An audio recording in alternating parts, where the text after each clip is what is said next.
Colombia.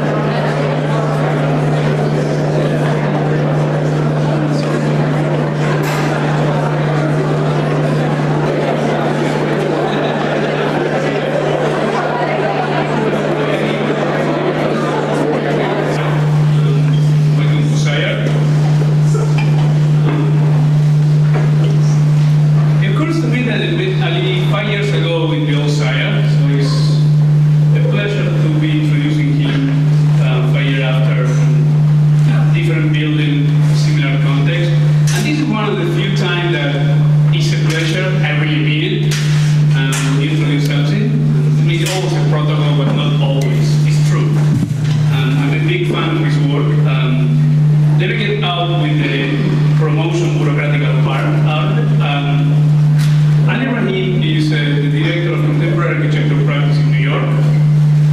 He's also professor at Penn University, which I might add he has been one of the critical figures in reshaping the school, which in the last 4 or 5 years has become a more stronger voice in the discussion of discipline.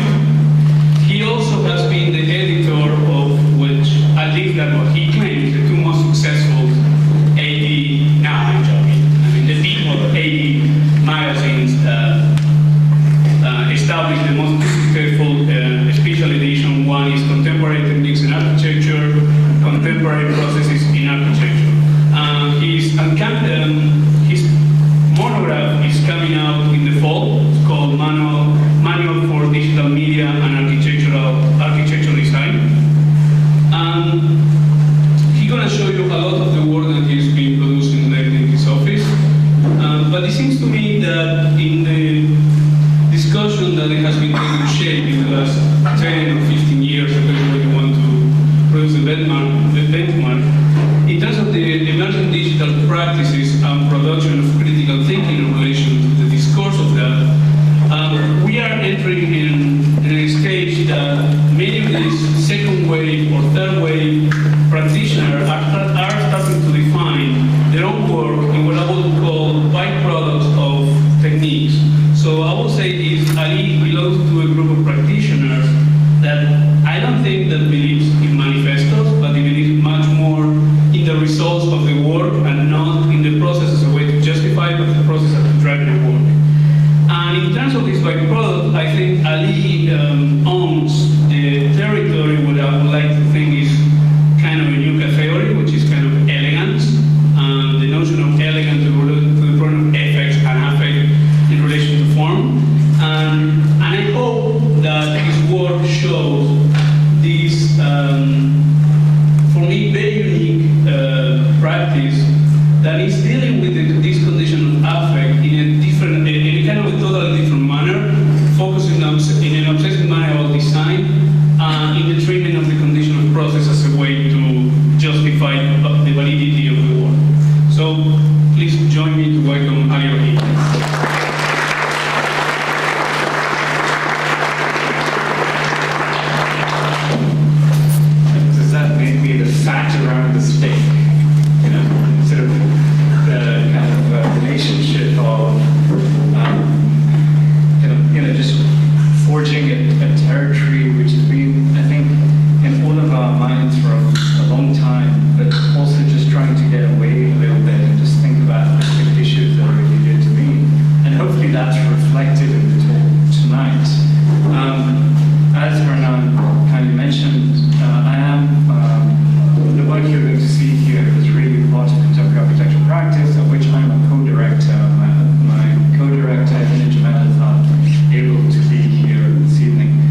definitely say the whole book is not. So hopefully you will see certain things this evening that you have not seen. And for people who are interested in my friendly colleague, I will show the book because I've been getting so many questions about it. And here it is. So this is the book. This is going to be published. It's being published by Academy in London fall of 2005. And I think it's that's where the discussion of the book moves. And I really want to focus on a little bit of the work. And I love starting with the ENIAC because what people do not know about the ENIAC is that it was invented at the University of Pennsylvania, where I so happen to teach. And the discussion of the ENIAC is very, very valid because what happened was when Eckert and Morchley actually invented the ENIAC, they went to their dean and said, here's this brilliant idea, it's called the digital computer. And the dean looked at them and said, oh, that's a great idea. So what? And they turned around and said, we think it'll revolutionize the way people think about particular aspects, things, we can do calculations in very correct fashion, etc. So what we want to do is cut a deal with you. If we go public with this information, how much can you let us in on the profits? And the dean turned around and said, interesting idea. We can give you nothing. The intellectual property right is owned by the university. And after negotiating for 6 months, 1 year, 18 months, 2 years, the dean finally came back and said, okay, here it is. We will give you, we've had a discussion at the provost level, and we can give you 10% of this idea. So Eckert and Morchley quit right at that moment in time, and they sold their idea to MIT and Harvard, and hence the high-tech instrument shifted up the coast, and it's spawned a whole array of investigations into what is now considered the high-tech belt in the United States. That's spawned, obviously, throughout the world.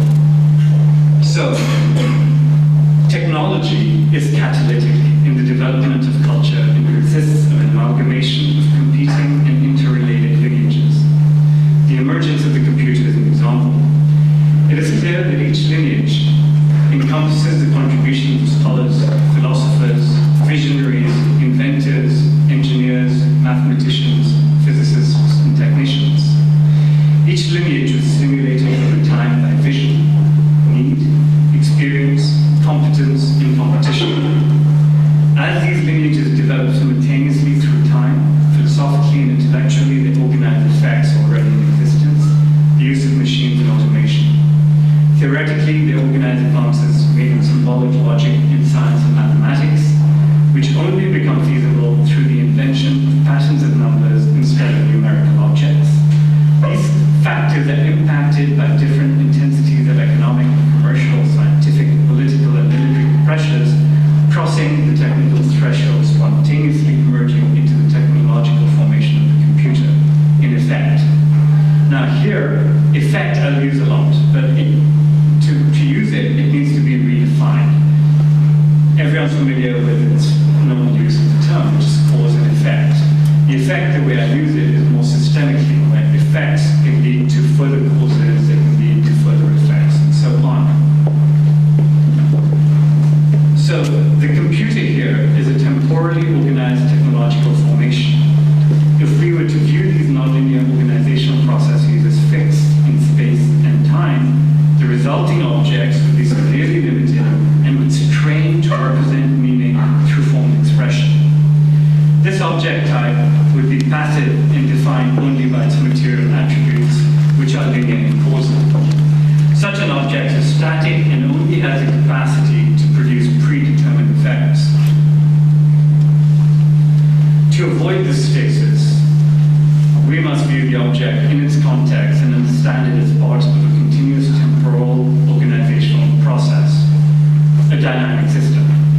This process operates from within and has the potential to spontaneously oops, this video is not playing. It's playing here. It's not playing here. It was working a minute ago.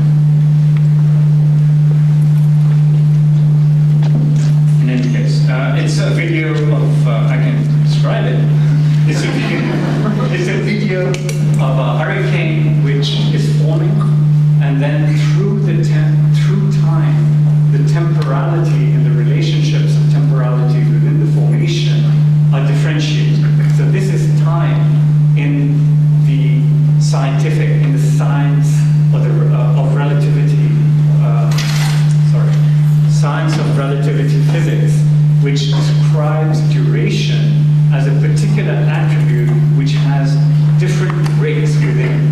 So as the philosophers before the scientists, and they were discussing this right at the time where Einstein deciphered his philosophy or his thought on relativity, was that the philosophers were saying, no, it's all about the same duration. As you begin to move through, it's about the same duration, and then temporality is the time backwards, forward, simultaneously, at the time in our head. And Einstein was saying, no, that's not the case. It's actually durations vary, and each variance in duration has the potential, so it's all relative, and each duration has the potential to produce something new. So it's not, it is continuous, but it also has these attributes within it. We can leave the video. Let's just go back to the presentation.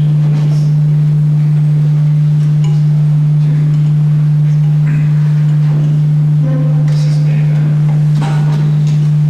Let me just get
Catalytic Formations is really the title of this lecture, and hence the catalytic part comes from the relationship of technology with culture and how that develops a positive feedback loop.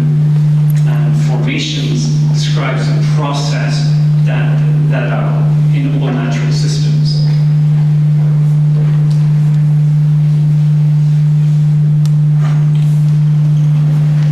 In the same way, our work in contemporary architectural practice uses dynamic systems to react to external stimuli and transform the situation between the subject and the environment. This design approach emphasizes the interrelational makeup of the environment as a dynamically unfolding template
possibilities iteratively.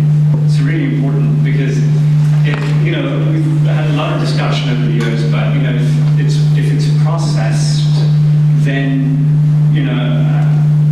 is it a way to stop it, way to stop that process? And I think that, we have to think of it differently. I mean, a quick answer would be very simply this, is how do you know your hair's brushed in the morning, right?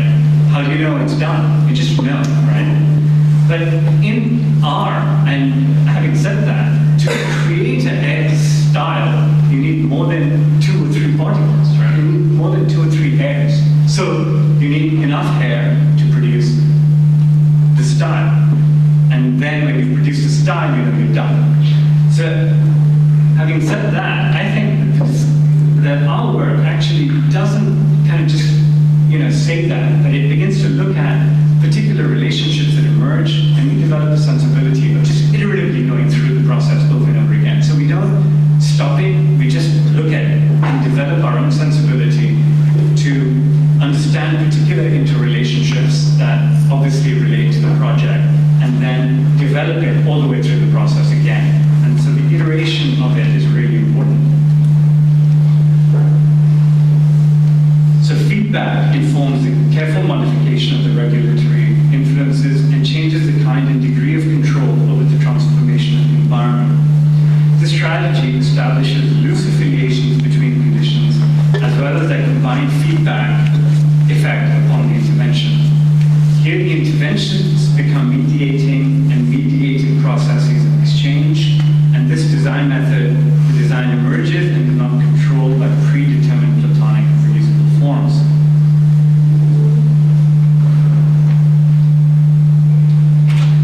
This is a series of animations that you're looking at that we actually worked on for a cultural generator, a leisure center for the Olympics. We'll get to that a bit later.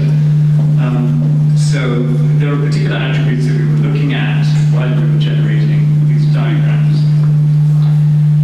So just as the invention of calculus changed the way we deal with mathematics as numerical objects, patterns and numbers, it brought with it a new ontology of mathematics, an ordering of the world by which to describe material systems in a constant state of flux. Feedback using dynamic systems takes full advantage of this invention as it brings with it a new ontology of geometry and material.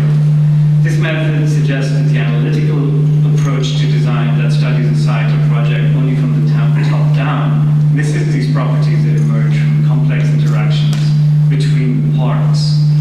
To overcome this inadequacy, we study the behavior of the animations through time in 2 ways: quantitative analysis of change and qualitative rates of change. In this, basically in the process, we identify properties of each of the components, and as we do that, the components are effaced and new conditions arise. So just as this video shows, water is not the property of hydrogen and oxygen, but it is something else. And so when the sensibility begins to emerge to that potential at that moment in time, we know we can begin to move on and reiterate this condition within the project. So the diagram is the project, it's not representing, standing in for something else. So this process is temporal, where each point of time becomes a potential generative juncture through which temporality is established. The only way to participate within this environment is by developing formations that negotiates the real-time response of the system that helps generate it. Here, the traditional access of design, which is hypothesis, analysis, intervention, gives way to perpetual feedback between analysis, environment, analysis, and exchange with the environment, time and time again, perpetuating a feedback loop between analysis and intervention with the environment, a transformation that informs an exchange, restlessly proliferating and becoming. I'm trying to stress this point, that it really is about sort of doing it over and over again until you develop positive feedback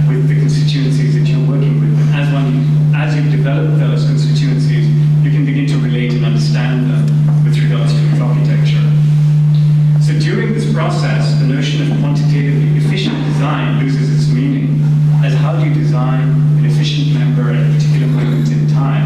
Is it that particular moment or another particular moment? So the efficiencies then have completely been changed into redundant strategies where you get so much repetition and so much change in ways loads are transferred through the projects that you can't quite say at this moment in time it is efficient, or in this moment in time it is not efficient. It's actually just too much information. So it's an overlay condition that arises through time.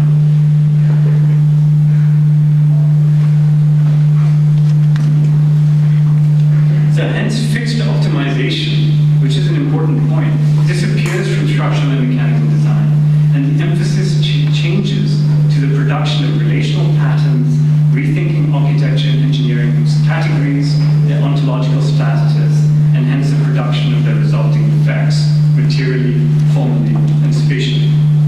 Now, sorry to burden you with so much up front, but I think it's very much part of the discourse at SCI-Arc. I mean, I've seen the work in Hernan's studio today, and I'm sure it's going on in a lot of other arenas. I mean, Keller is here, Lisanne's teaching it, etc. So this, but for me, it's just really important to kind of reiterate how we see it slightly differently. I think shifting through this iterative process, we get to the process over and over again, and how we begin to think about those relationships is really then how they redistribute, or the interrelationships within the architecture begin to correspond with the relationships that are forged through the dynamic systems. And this is the winning competition entry for the leisure generator, which is sponsored by the Greek government in association with the Hellenic Ministry of Culture for the 2004 Olympic Games. Well, we started this project, and these are the animations we were just showing you, where we looked at all world cultures, because the Olympics is something that really thinks through or brings together world cultures. And so our intention was to say, okay, they're very disparate cultures, each one has a completely different notion of leisure or idea of what leisure might be. So we began to look at particular leisures that corresponded around the world. Sporting, social, recreational, and domestic came to the forefront as leisures that begin to occur globally. Now, these occur at different rates and in different amounts in all countries. So what we wanted to do is to provide for the greatest range of potential of emergent effects of that differentiated cultures might produce interacting with the surface of the project, but as well as with each other. So how do you, as a task, remove all notions of color, religion, gender, and begin to equate them through a whole different way of associating to particular spatial relationships?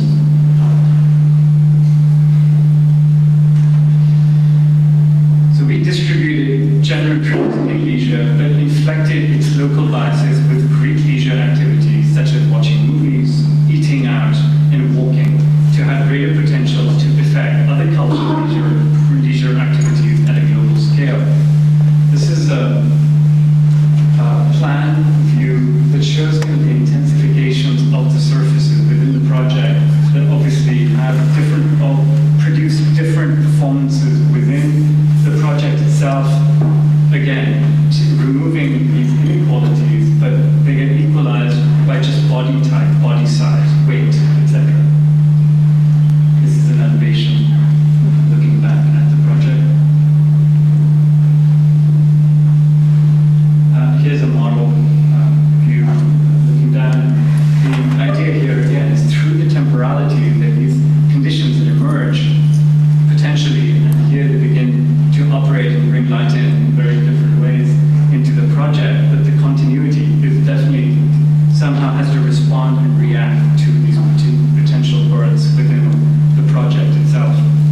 body type, it's important to understand that the leisure spaces occur simultaneously to stimulate unforeseen relationships that might emerge through the feedback between the body and the surface, through the negotiation between both. Here, differentiated cultures are homogenized by height, weight, rather than color, gender, or religion. Some body types may be able to sit in particular areas, other body types may slide down and lay on the same curvature of surface. So you get more specific towards the more specific geometries. For example, all body types can sit on the stairs to watch a movie or sunbathe or walk around.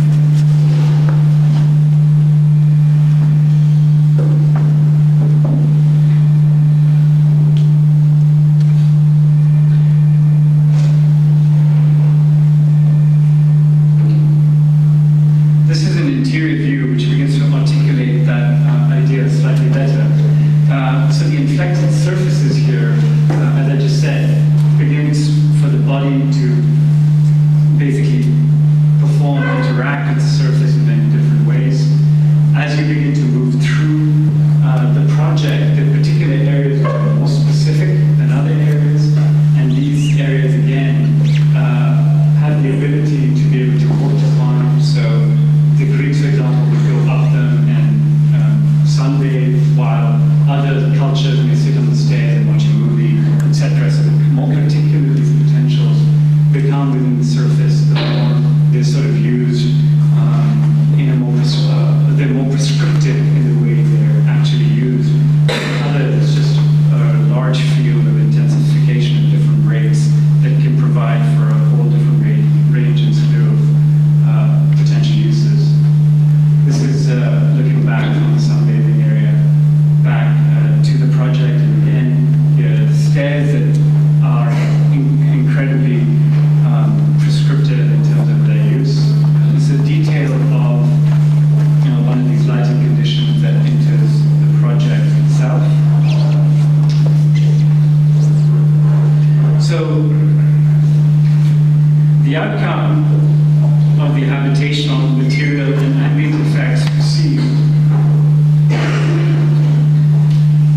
I'm sorry, I'm just going to talk a little bit about sort of the non-optimized condition of the structure here a little bit more. That the resulting structure provides us with a redundant structure built in a cumulative manner.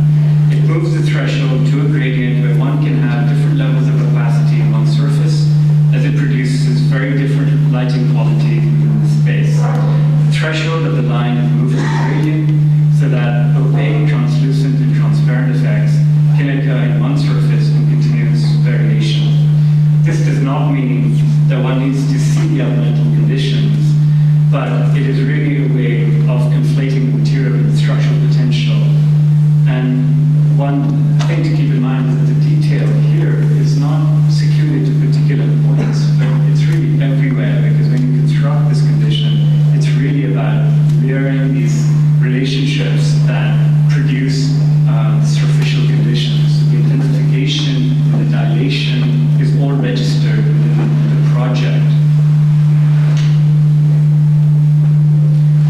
So here, the outcome of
project for a fashion designer in London.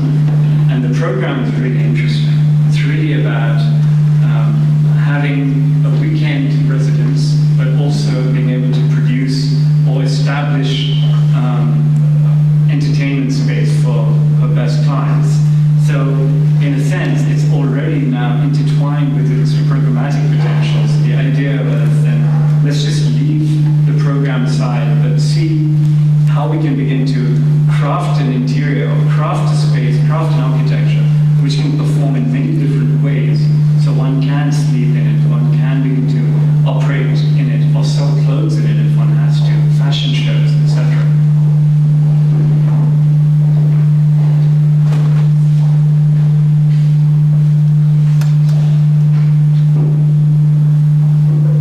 So, sorry, that's a bit unclear.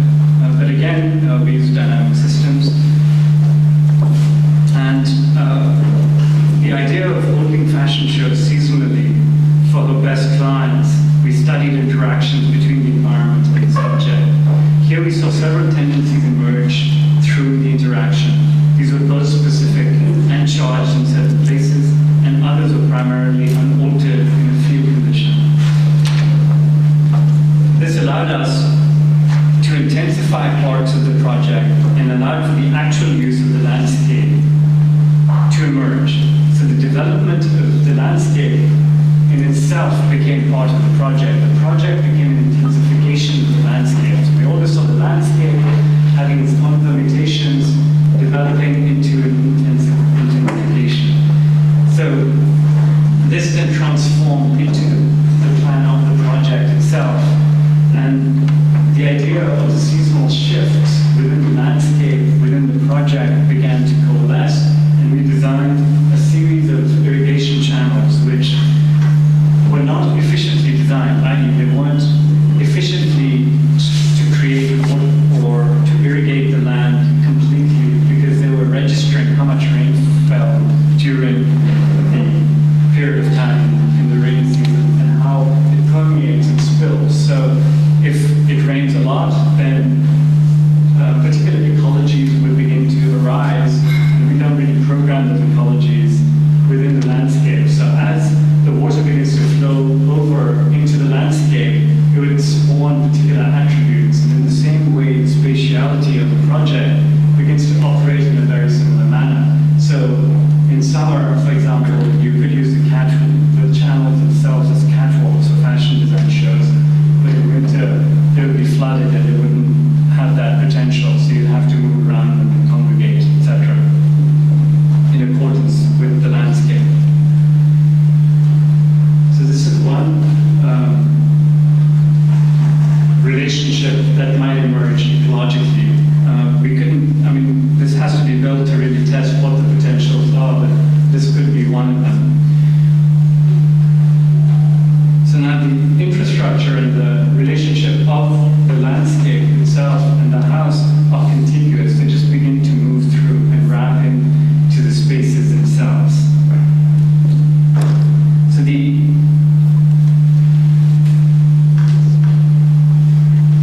this is a close sectional model, and this shows again the intensification of the landscape, how the channels actually meander through the house on this side. This is the entry side. And on the other side, how the channels get coalesced within, get co-opted within the spaces, and then release the water into the landscape and entertainment side. Through a similar logic of flow, we provided for multiple routes of inhabitation through the project to maximize the potentials of interactions. So there's some slow routes, some fast routes, and some in the middle. And you can see through this diagram that the relationship of these and how one might be able to move through the spaces is very differentiated. You can come up and go straight to the roof, or you can come up and meander through the project very slowly up to the second and third floor.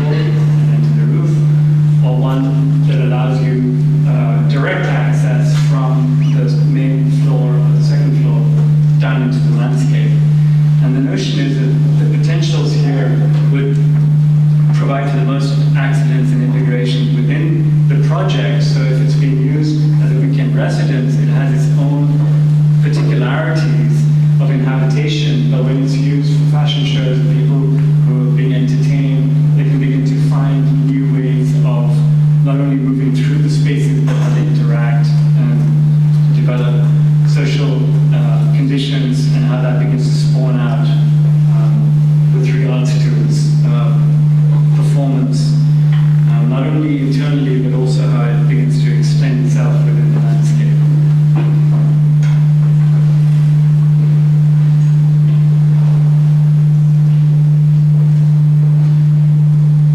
Here's an elevation of the constituted formation.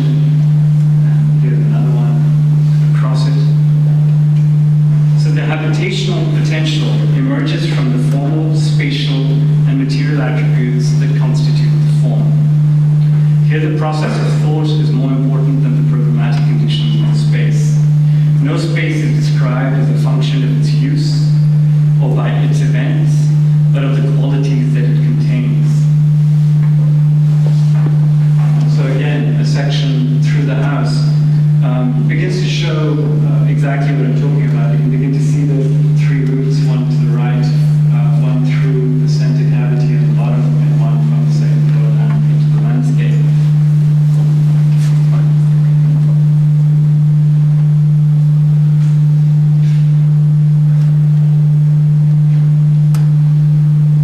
The actual habitation emerges from the real-time interaction within the space through negotiation with the surface by the users. These negotiations vary in different social situations. At certain points in time, the surfaces may engender clustering, while at others they may engender dispersion, providing the possibility of many dynamic relations across the space. The surface is designed with a different gradient of curvature, as well as more particular attributes and bifurcations that can allow for the range of activities across the space. Here, the different bodies can interact with the surface differently, providing for a range of different scenarios to emerge. So, for example, on the surface on the right, or in the middle of the image, people can accumulate, congregate, sit on the surface, depending on, again, what social agendas are at play, what the clients are beginning to operate with. On the right-hand side, you can see a catwalk that begins to operate as a fashion show, but it can also be used in many different gathering or communal manners. So the relationships across this field is what is important, and the interrelational potential through here differs as it's being used. So you can't look at this in a very dynamic way, and I kind of urge you to think of it, in a static way. We have to look at it dynamically and begin to understand particular relationships, not only of lighting and space and material, but how one actually begins to operate and move around it and through it. So the intention is for different scenarios to emerge across spaces at different times during the day, month, week, or season. This allows for different porosities and resistances to occur through the use of the project, dependent on varied needs of the user. The instigates patterns of use, including crowding and dispersion that emerge through the use, and dynamic feedback with the environment and the subject, and vice versa. So, depending on how the interaction and interrelationship is with the surface, again, it holds true, just as in the Greek project, that then the individual will influence the group will influence a larger group, etc. So the formations always operate between small and large, simple and complex, always shifting between both extremes in one space. The elemental nature of both material and structure are important, as each piece influences the next, providing for greater formal variation through its definition and surface articulation.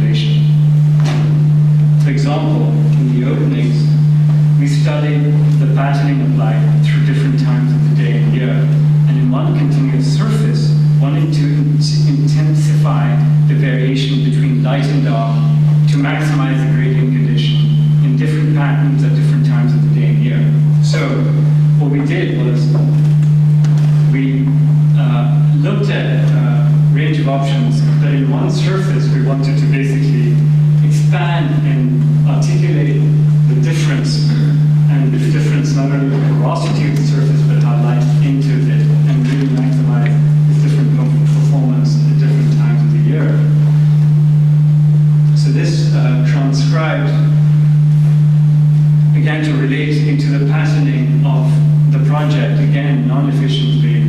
It's not about bringing in light during the winter, blocking off light in the summer, but really just providing continuous threshold radiated cross conditions throughout the year.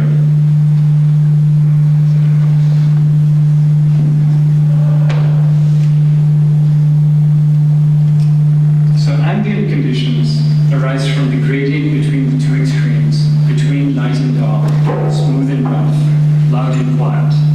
The surface material provides a rich palette that plays a crucial role in achieving the effects by being modulated at the scale of enclosure.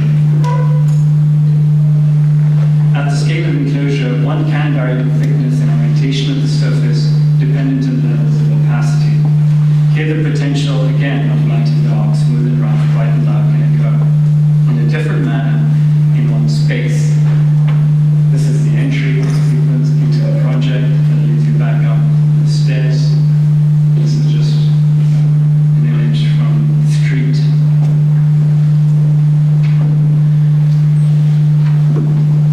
What I'm trying to do is actually build up an accumulative knowledge base of some of the intentions and theories throughout the book, but it's just based through the project. So a few of these things will accumulate, but the accumulation hopefully through time we'll begin to see the projects, there'll be similarities, there'll be differences, and the discussions hopefully will begin to shift. Because I can't really talk about each project in its entirety and all of its entire influences because it will take a very long time. Specifically with some of the effects are emergent and you can only spin out scenarios for what might happen without actually knowing what will happen. This inhabiting the vector is a 10,000 square foot flagship store for Reebok in Shanghai. Now, just to make you aware of the scale, we've been working on 200 variations to be deployed throughout China in the next 10 years. The relationship to the store was conceived as a system of variation that was inflected by interior constraints. The number of products for sale in the store, the amount of shelving needed, and the location of each store in regard to its local context. The intention was altered by internal requirements and external relationships. We would produce variations that were constituted of different parts. So each part was to be specific to its context. This would give each Reebok store its own separate formation, that there would be underlying similarities that would contribute to its recognition of the company's most recent brand strategy, where the vector outperformed. The initial store that we tested the system on was for its flagship store in Xintiandi in Shanghai. If you've all been to Xintiandi, it's an unbelievable place. It's incredibly active. It's sort of this condition that was designed by some artist in wood. It was very new to look old, and it's sort of implanted into the city, or I should say collaged onto the city. But what it's done is it's sort of brought together a lot of disparate conditions that were occurring at that site at that particular moment in time, and it's now become this incredibly attractive for not only expats but also tourists as well as the locals. So it's become this interesting influence. The area is incredibly active. It's incredibly it's incredibly developed into potentially influencing development around it in the city. So there are three conditions that we were really looking at in the store. First, the store functions on the retail level, offering a sampling of different merchandise. Second, it serves as a location for non-Reebok retailers to select and buy merchandise for their own stores. And third, it serves as a venue for public relations,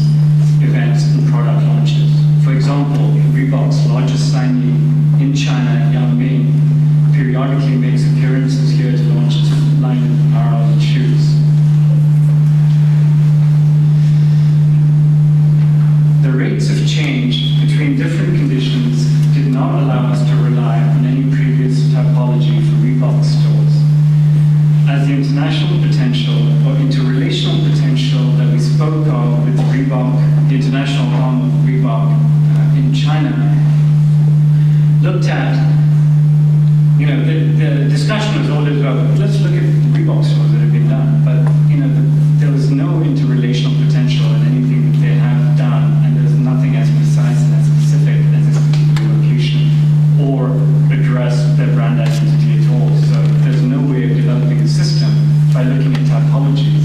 So a lot of the discussion shifted away from typology, and I think one needs to do that, otherwise you get very, very much embedded within a particular attribute or particular discussion which is known to them in a very precise manner, but it's just really understanding what the conditions are that drive their typological stores, typological thinking forward, and then reassign or re-understand and re-evaluate those conditions by producing and providing a new way of thinking about it. So that doesn't mean you don't provide what they're asking for, but you provide it in a different way that can then influence a way of thinking for them. And I think that the way that we were able to justify or argue a particular way of thinking about it was to talk about choreographing particular conditions within the store, and that became very, very important to the development of the project.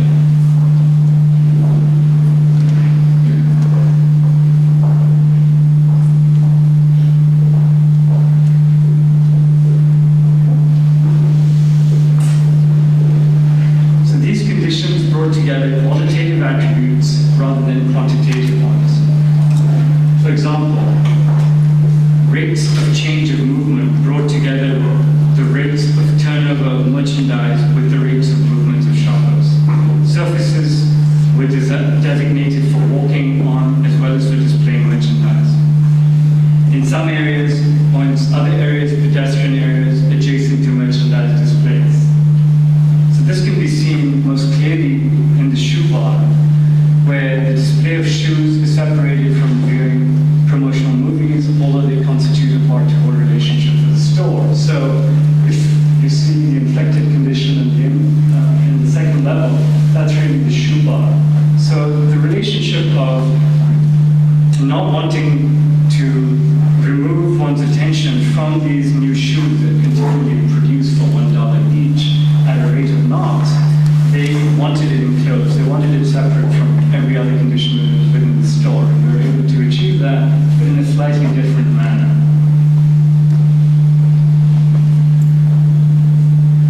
So these rates of change also determine the form that shape areas that had no rates of change into surfaces. Through this process, the three-dimensional performance envelope emerged with different qualities. Some areas are more pressured and formed, while other areas are less formed. These pressures also operate at the formal scale by inflecting the formation, which ranges from sharply angled to curvilinear. These different rates of intensity exerted pressures on the surfaces to different extents. In some areas, indenting surfaces with heavy pressure, for example, the lighting, while in others the pressure was light, as in patterns on the floors, stairs, and other walkable surfaces. So the threshold of the system itself enacted itself and left an imprint on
choreographs the potential for use through the store by locating different merchandise in different locations within the surface, activating its dynamisms or affects.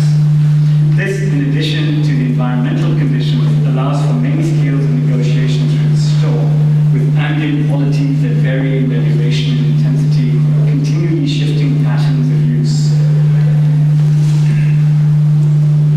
This is an image from the street level looking into the store. So this is an actual object that's been immersed into developer project in Xintiandi. The developer on this side of the street is Australian, and actually knows the name of the architect that operated on the project. But it's a complete immersion, and it's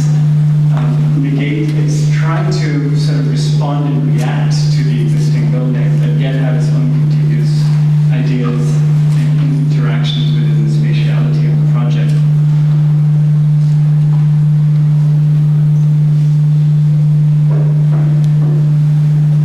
This is an image looking into the store at the ground level.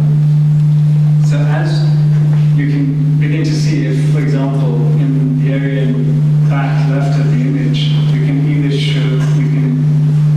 exhibit merchandise, or you can sit on these areas and watch videos of Reebok sponsored athletes, or when Rahim comes in, you can actually shoot a basketball along the wall.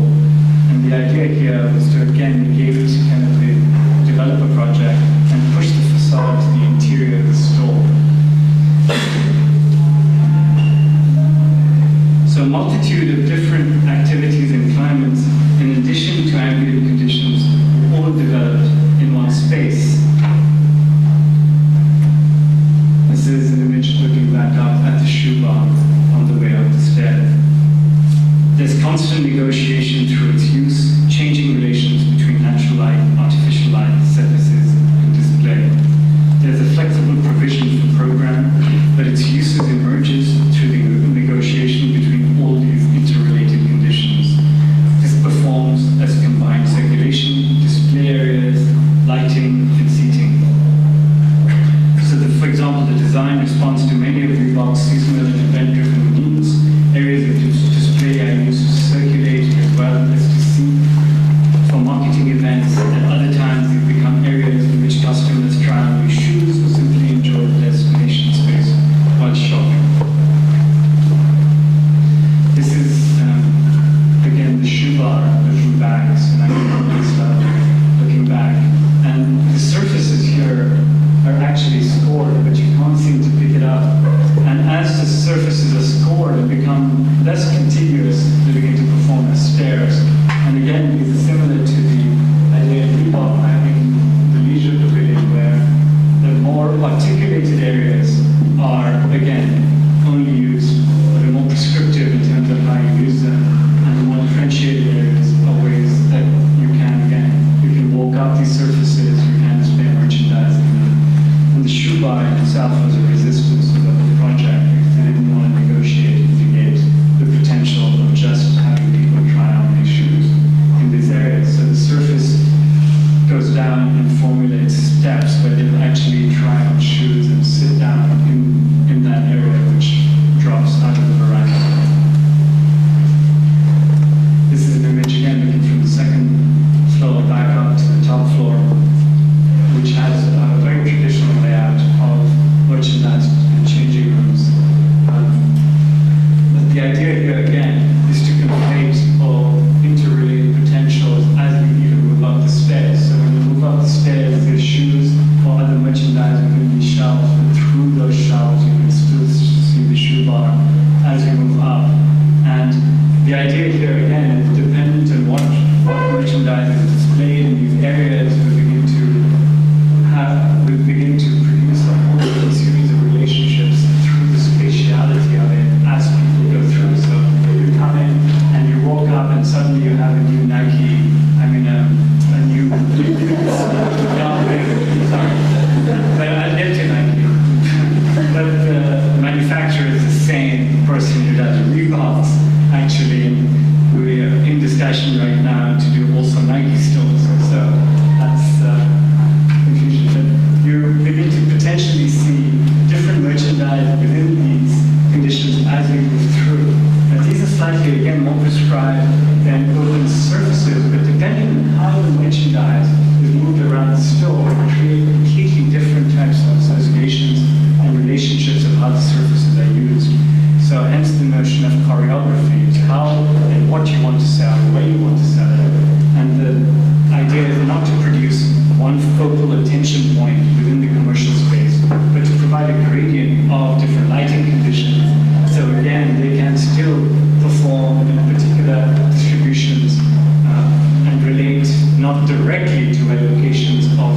merchandise are, which will then enable the person who runs the store to really test out different scenarios of where to locate conditions and begin to see how responsive the clientele is.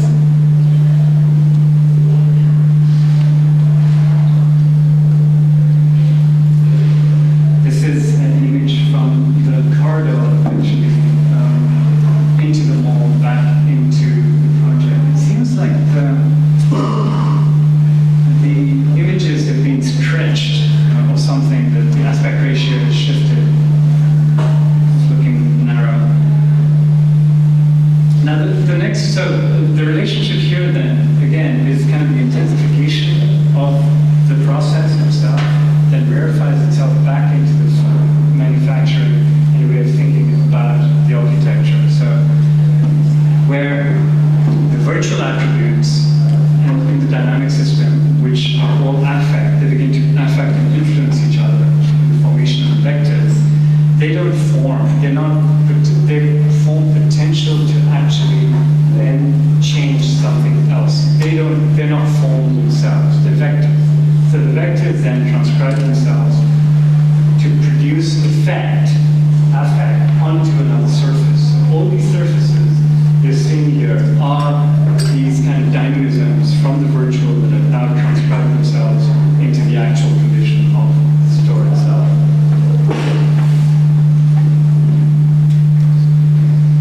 Next project.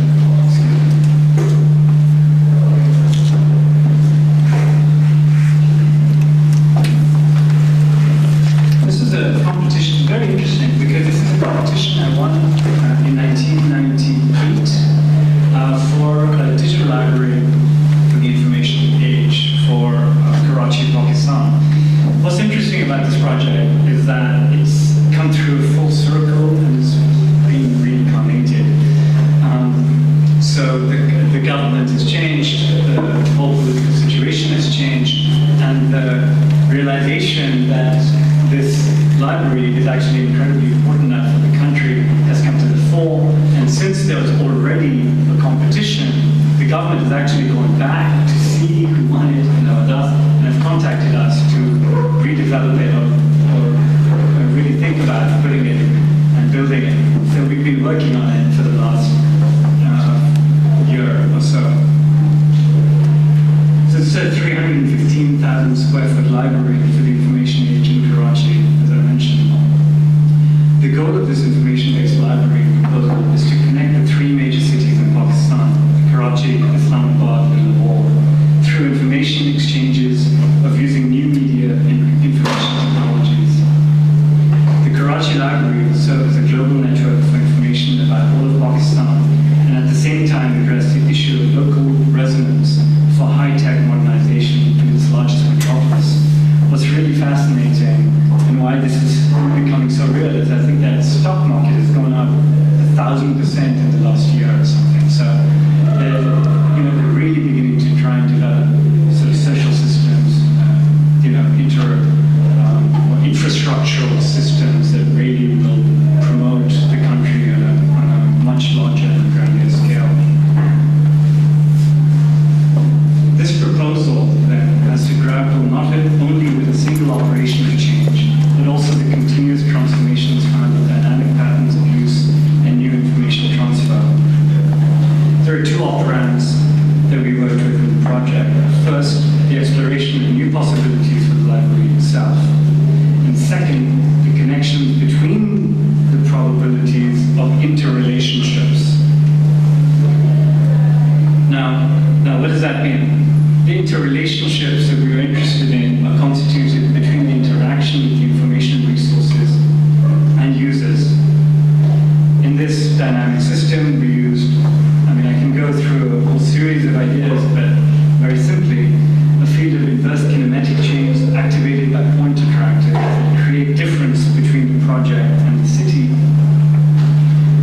Through subtle extensive shifts in vector intensities, the dynamic system organized according to mutual attractions, which developed through the interrelation of the field and its environment. It achieved the capacity to affect and be affected within virtual space. As the vectors affect and are affected by the system, they and tendencies formulate and are mapped by trajectories, and that's what you see here. Accumulated moments were aggregated to reveal densities in certain areas.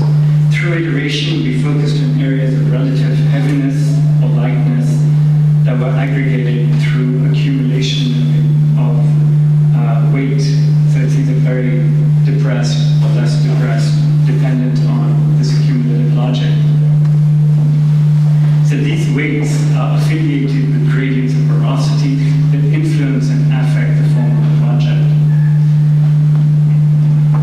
So you can begin to see that the different conditions within the project began to relate to the form. So the idea was that the books that are the old media get inserted into the project, which then compresses because the books don't like light, especially in archive situations. And the books themselves then redistribute all the spaces around them. The idea was to again open other areas where there's a lot more relationship to performance, and then stack it around with reading rooms, and I will show you this. So heavy, medium, and light areas developed through the formation. The old media, books and magazines, are located in areas of density closer to the exterior of the building, constraining the amount of light that enters into the book stacks. Areas affiliated with old media, such as reading rooms, were developed adjacent to the book stack areas and medium areas of density. And new media spaces emerged as inhabiting the closest spaces towards the center of the building. These are also the most loose. These are the most influential or multifunctional, and are the least constricted, with the greatest number of indeterminate surfaces for interactivity with the participants. The virtual affect still traverse through the geometry as capacities that set up interrelational conditions between the heterogeneous parts of the formation. As participants inhabit the formation, the relationship shifts with the negotiation between these conditions. So heterogeneity operates here at several scales. At the scale of the surface, with an accumulation and densification of the surface, at the scale of the spaces in the building, which are loose aggregates having the probability of affecting users. So here, for example, again, you can begin to see the compression of the project, which has old media, and then around the old media are the reading rooms that you begin to see, and the spaces begin to open up for new media and other performative relationships that emerge within this library.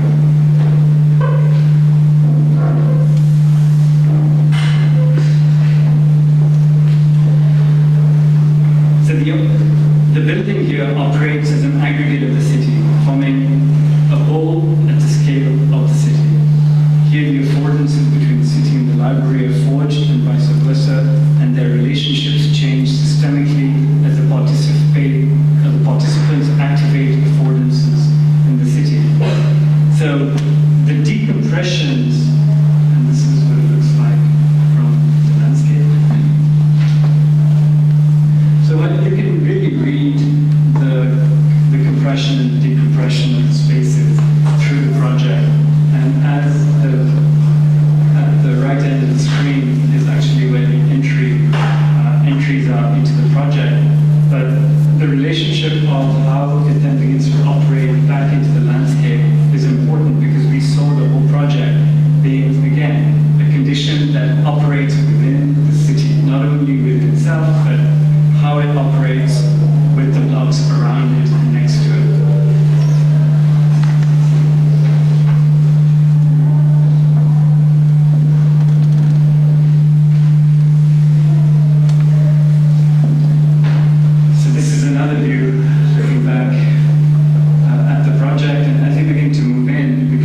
book stacks to other book stacks, while the elevators are the quickest to reach a particular level. These speeds of circulation are mediated by the indeterminate surfaces of the project, allowing for a field of affordances with programmatic orders to unfold, creating a self-informing network that keeps changing through its dynamic patterns of use. The intention is that this will induce an organization of flows in order to project an urban intensity within this space. Hence, emergent uses will occur through negotiation of the surfaces of spaces interacting with, again, the climate. This strategy has the most potential to achieve its goal for this reinvented library formation, that is to influence the development of knowledge by exerting pressure on the learning of new techniques of inhabitation of space. This is a view, again, through the actual connections of the living spaces. You can begin to see how the spaces begin to operate through an interaction, again, with, for example, a lecture or just reading these spaces or plugging your computer into these network conditions allows, again, many different ways of using space and accessing information. This is a view, this is a view up the stairs looking at the roof, and there's a programmatic condition of the roof, which is a cafe. So that's the roof structure which you saw in the model begins to operate in accordance with that. Now, just to stress the notion of the facade into the landscape, we really wanted to potentially push this idea into a much larger site. And as we saw, the building is really, an eighth of the proportion of the site. But the idea, again, is to understand this not only as a contiguous condition developed out of the landscape, but then the landscape proliferates and inflects other relationships around it.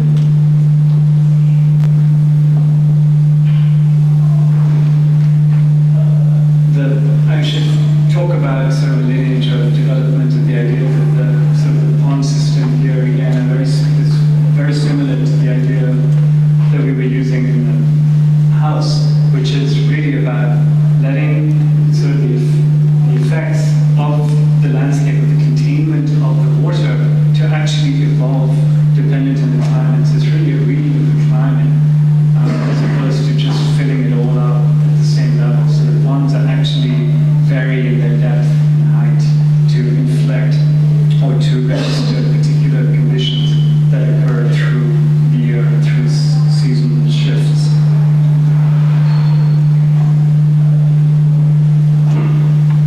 The next two projects that we are working on in Dubai and the United Arab Emirates.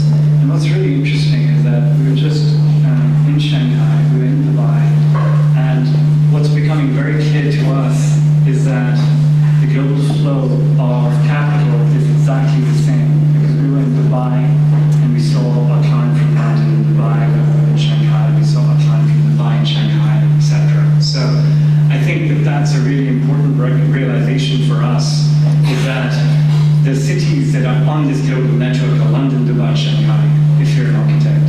And it's really shifted from what we've always imagined from being the cities that we want to operate in. So I think that was a really telling sign. Now, for example, in Dubai, we are just very small players in Dubai.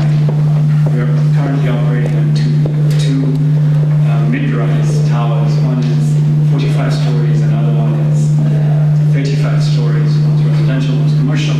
But what's interesting about Dubai as a location is that currently there are 100 towers that have been commissioned, including the tallest tower in the world. So the idea is, how do you tap into this knowledge, this information base, and how do we begin to operate with architects and be global players as opposed to local, regional players? And I think it's shifting in that respect.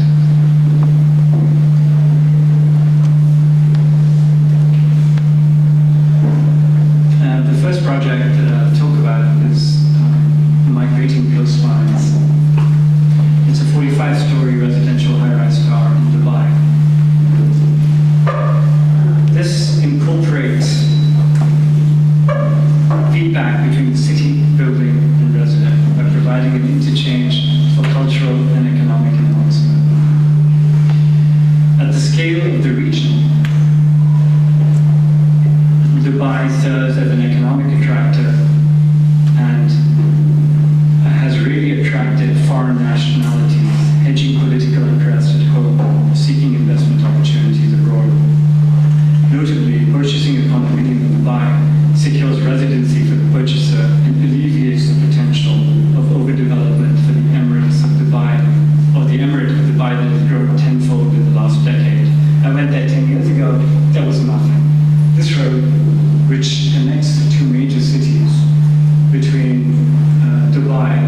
interested in allowing and shifting a lot of laws and conditions to allow for this unbelievable rate of change within the city. So you can still see, and there's still vestiges of it, that these housing, very low-rise housing blocks here. And if you move left, you'll fall into the ocean. And on the right side of this road, which is called Sheikh Zayed Road, actually, beyond these high-rises is desert, literally desert, right? So just to give you a scenario of what's occurring, now these are all built except for our project there. So the scale of development is just unbelievable. So how do we participate, and how, when you're doing a project there, how do you begin to respond to these conditions?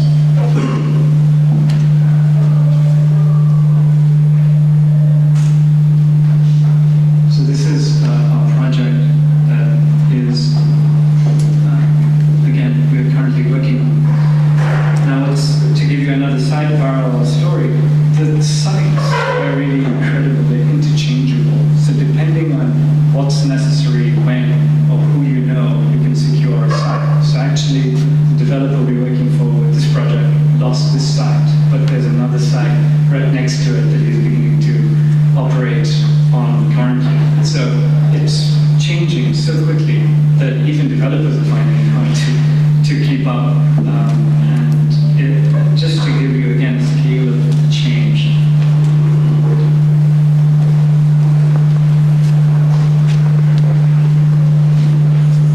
Sheikh Zayed Road situates the project formation in an area of noteworthy cultural and commerce exchange.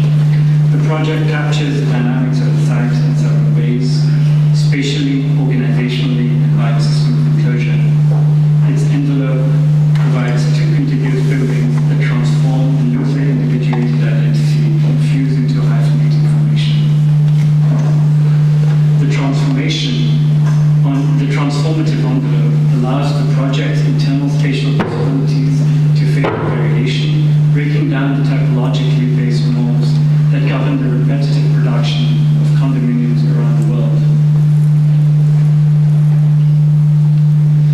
The project formation expands the notion of variety from a simple bedroom count to a range of parameters, including ceiling height, room size, and connections to circulation. These variations occur all through the height of the building, developing the most potential for inhabitation. Variation in this spatially diversified manner invites a new criterion for the sale of property, volume instead of area, which is very important for the developer. To make a mark on this market, you have to come up with a strategy to sell these units, and volumetrics is now the term my developer is using. So material enacts structural relationships in a relational way. Here its format and integrity depend on the mixture of concrete and steel mesh reacting to the requirements of tension and compression. As the structure varies in form and scale, the affordances of the concrete steel network define the structural capacity of redundancy. The affordance between the metal and concrete is varied and interactive. So the idea here is that you can, the variation occurs through the floors. So you can buy a large unit in the middle of the building with low ceiling heights if you can't afford the penthouse, which has, it's a 4-bedroom unit with very high ceiling heights on the top. So the idea is to get as many different types and scales of units that can be sold completely different marketing strategies, different ways of thinking about inhabitation. And this becomes evident through the structural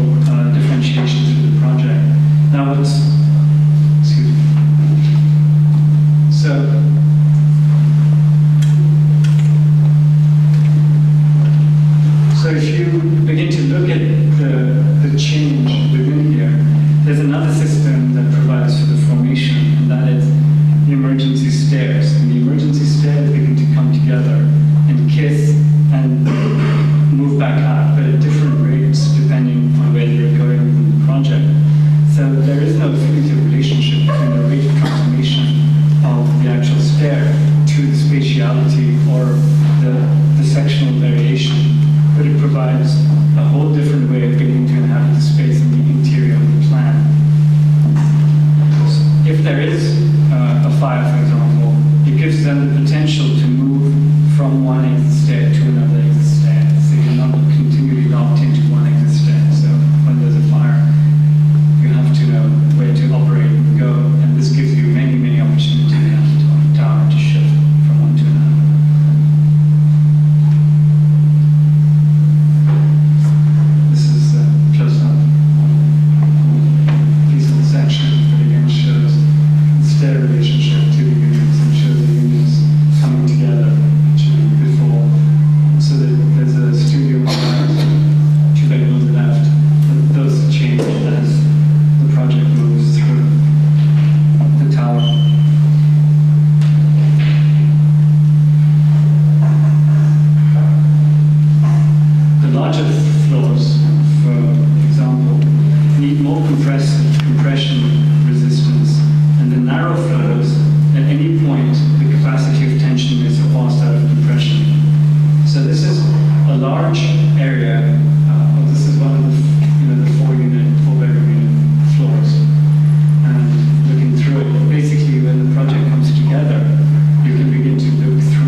dependent on where you're at, you have a completely different experience, but you are definitely changing the relationship of the unit next to your unit. And so dependent on that shift and that change, one can begin to influence not only one's living condition, but also one's inhabitation of the city itself.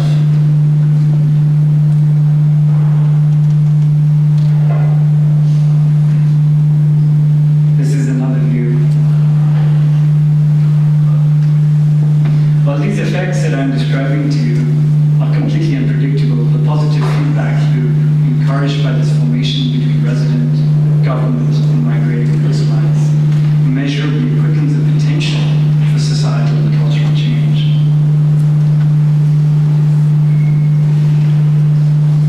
You can see basically again, the relationship of the building begins to also change and affect the relationship of the landscape. So as you move through and drive through this project, you're actually driving by this condition of landscape that's been stretched up the project. The idea is really about the shifting terrain that's shifting across the desert that begins to migrate across the project itself, producing a whole bunch of things for us to think about initially.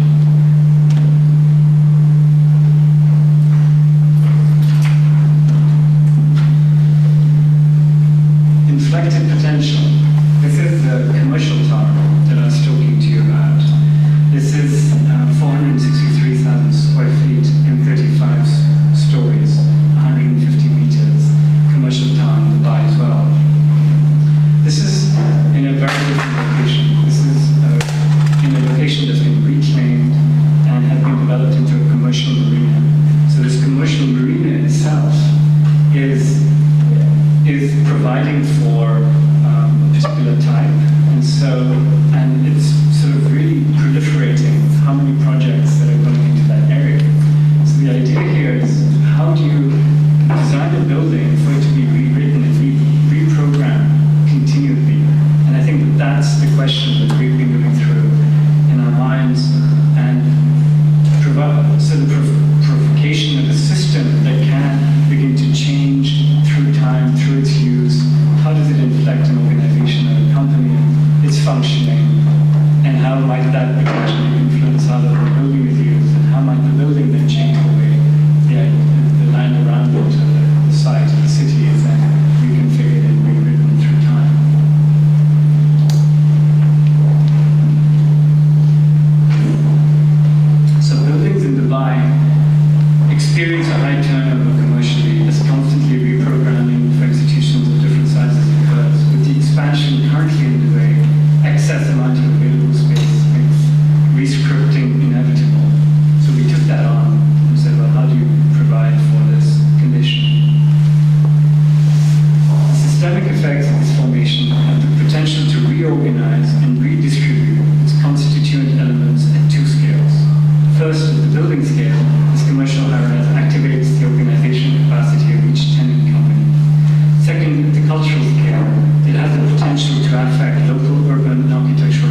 of any kind in the perimeter.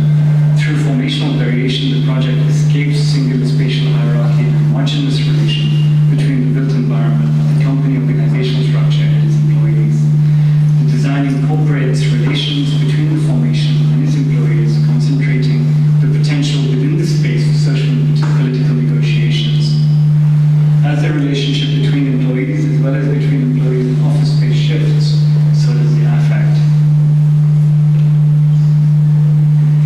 3 different design affordances increase the likelihood for systemic affect and the project's inhabitation. First, many routes accumulate through the office formation. Some routes remain internal to a floor. Others connect floors together, like the stair systems, for example, moving across several floors at a time. This tends to maximize possible scenarios. Second, the formation's robust circulation finds a spatial counterpart. Each flow is locally inflected to increase the potential for different uses. Third, within the project envelope, the material transformations between concrete and glass change, and lighting effects on the interior, so that each area has very different conditions. So from floor to floor, the envelope effect shifts location, orientation, and transmittance, resulting in areas having more or less natural light. In certain locations, the envelope effect may not matter, while in others, it inflects the layout of workstations and affects the space of possible habitation. When these 3 design affordances occur simultaneously, they catalyze different effects on various scales, from the scale of the company to the scale of the markets and economies. Companies that inhabit the project's flexible space of possibility have the potential to merge or expand into new organizations, downsize, upsize, or summons. The spatial possibility that these companies may encounter impact in this office formation takes into consideration the large number of variations within office cultures. Companies are not limited to their predetermined needs. They can locate the potential to invent themselves through the individual and collective interactions with the circulation space and climatic conditions of the office formation. Individuals can seek to engender new use patterns in the workplace and develop new personal association within the office's space of possibility. They can inhabit a large milieu with the potential to inflect bureaucracies, governments, and eventually culture if redefined. If these uses and associations generate positive feedback, they have the potential to increase the rate of effect producing change. This is a view of the bar actually at the top of the project, looking back at the marina.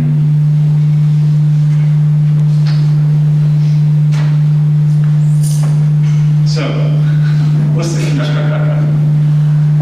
The future is, with regards to these techniques, what's the future potential of these techniques? And I think that they're incredibly important to the way we think about architecture.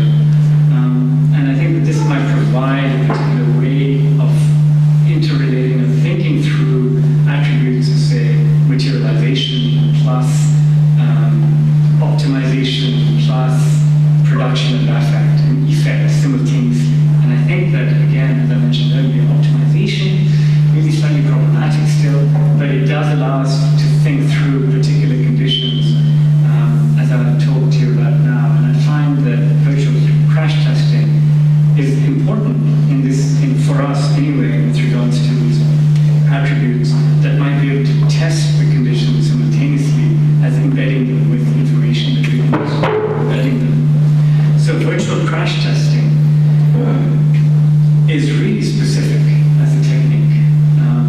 It is, the materials need to be precisely input with their material properties. Specifics of context need to be calculated precisely. This includes construction materials, environment, number of users, ages with or without pregnancy, for example. The accuracy of the setup is what validates the effects that are generated. Only then is the operation useful to the design process. ESI, the leader of this field, has acknowledged effects as a prime aspect of design through the development of their technology. This can become very useful for designers as we develop and test our formations immediately through our process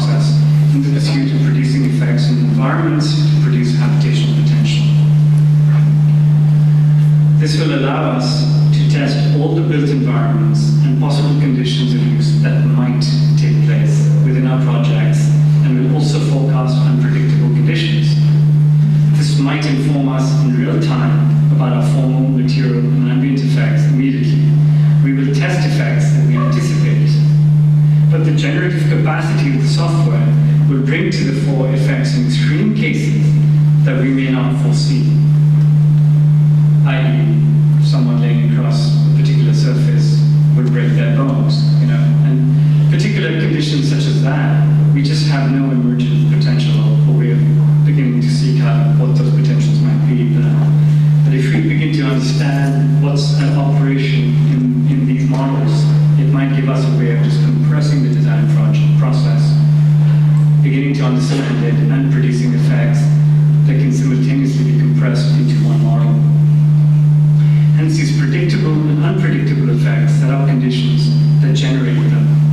Here, the feedback loop is completely compressed into one process. And that's why I think I talk about it, because I really feel that these systems have the potential to really enable us to engender a way of thinking about architecture, and not only its formal capacity, but also in habitation potential, etc., because it's so precisely fine-tuned. The last project that I'd like to talk about is a project that begins to bring some of these ideas to the fore, but again, it's nascent in its development with regards to what the potential of the software could be. Catalytic formations or furnishings, I'd like to sort of refer to it, points towards the potential of a flexible manufacturing technique which evolves through the design process. It is still under development in collaboration with manufacturers in Asia, and the technique is currently being copyrighted. But it is interesting because I'll show you particular attributes that we were interested in. In any case, we were able to get a bit of funding to develop a prototypical mold that can begin to vary, and that variation itself, the mold itself, restrains and restricts particular conditions that operate within or with regards to the formation of the material condition of the furniture. So the design of the mold is as important, if not more important, than the design of the project, because it limits the variation potential of the actual project. So our project here mixes several lifestyles, from urban hip to suburban leisure, and uses them to understand primary body performances on different orientations and qualities of surfaces, from stiff vertical walls and leaning to softer horizontal surfaces for laying and working, to compressible horizontal surfaces for sunbathing, as examples. In our research, we discovered that there are no definitive categories between these, but gradients and specific inflections of lifestyle activities performed, for example, sunbathing or working. We allow for body performances to occur simultaneously for different shapes and sizes of bodies to stimulate unforeseen relationships that might emerge out of differentiated lifestyles using the furnishings in different ways. Some lifestyle cultures may use one surface for sitting, while others may use the same surface for laying, working, or sunbathing, hence providing the most affective scenarios for the subject. We were interested in the way the body acts, in ways that we anticipate, to ways it might act differently, dependent on different interactions with the surface. The interaction also relates to which cultural condition it is immersed in.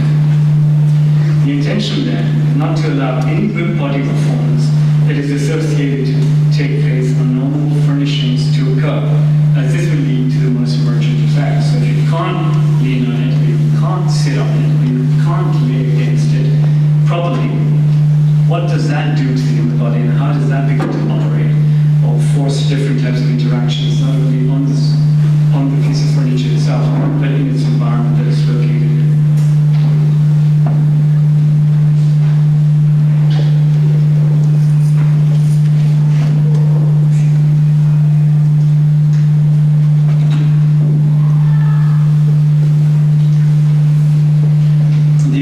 those diagrams that we were working with really celebrated the differences between these lifestyles by inflecting different potentially emergent activities and cross-profiling inflections to different extents.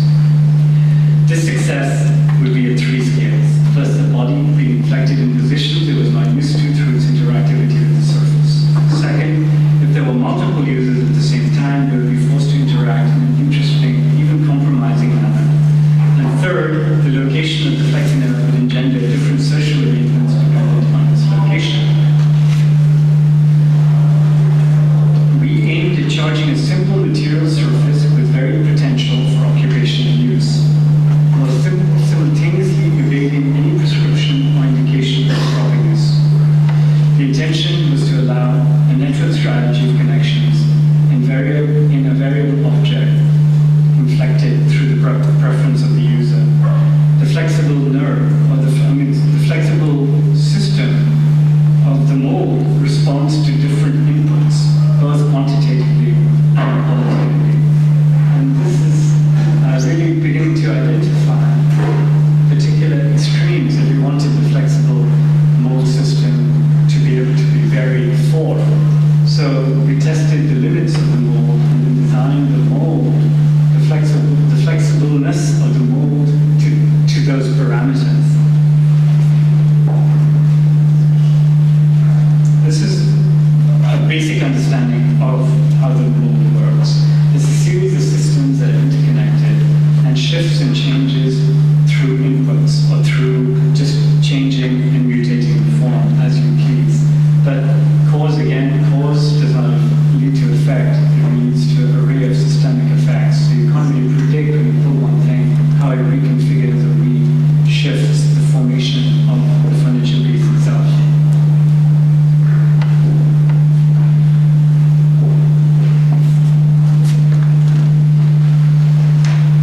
So we didn't, we began to run the incarnations of what the mold could produce and began to see how different the bench, how the surface of the bench actually performs.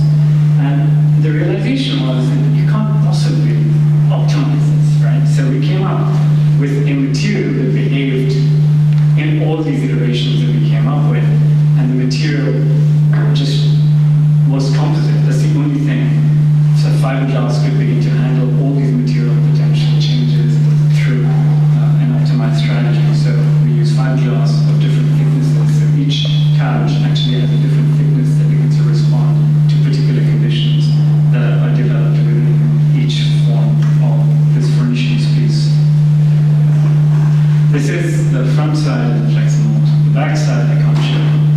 So it is, again, it changes its form, like I said, but the potential, again, there is that it saves a lot of money, for one, but it also begins to, for us, understand the difference between something that is variable and the limits that one has to actually set on it to then produce the kinds of conditions that we're looking to produce. So it's pretty much designed to that effect.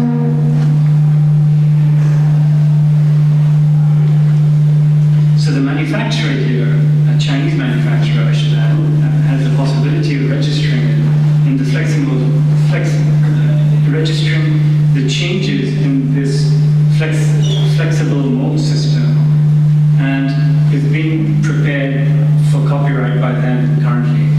So in essence, as the form is being manipulated by different users, the manufacturer has the ability to dynamically vary the form of the mold.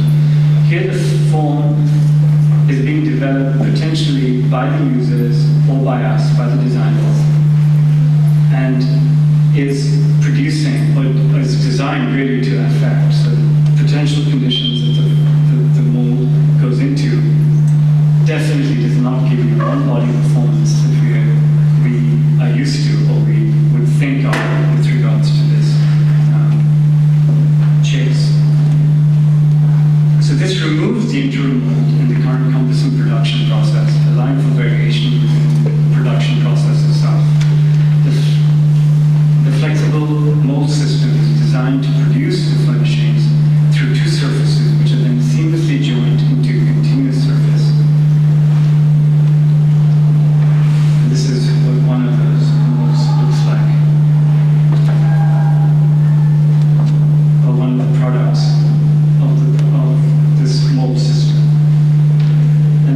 show you how it's actually manufactured, each half of the mold comes together to provide a particular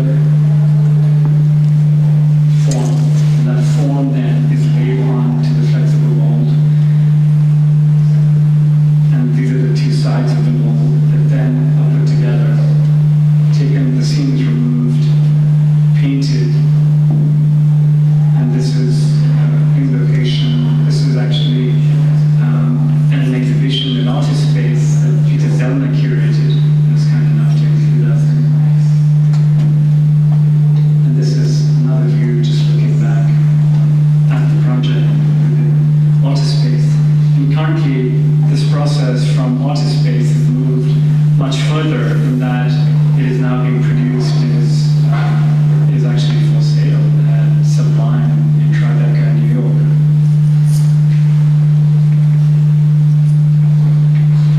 I just wanted to go through a couple of scenarios of how it potentially might be used, but again, that's where I'm staying. So it's a good way of sort of ending some of these ideas that I've sort of brought to you. So the heterogeneous geometry of the piece destabilized simple divisions